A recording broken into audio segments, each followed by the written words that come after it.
कवि सूर्यनगर मंडल स्तरीय क्रीड़ा प्रतियोगिता उद्घाटित हो जाइछि।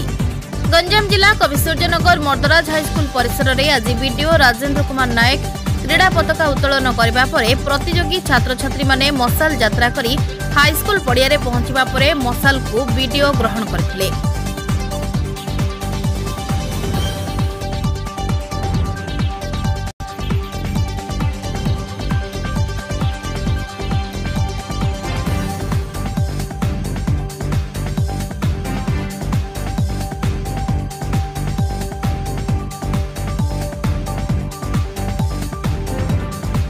एवं बीओ अभिमन्यु साहू सभापतित्व में अनुष्ठित सभारे बीडीओ मुख्य अतिथि भाव जोग देथिबा बेले सम्मानीय अतिथि भाव तहसीलदार रवींद्र चर्चिल मिश्र, एबीओ रविनारायण बेहेरा, माधव माझी, प्रधान शिक्षक सीमांचल पाणी, भारप्राप्त प्रधान शिक्षयित्री विजयलक्ष्मी साहू प्रमुख मंचासीन रही क्रीड़ा प्रतियोगी को उत्साहित करथिले।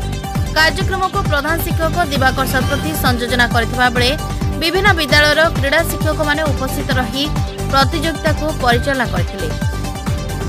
Bureau report JMJ news.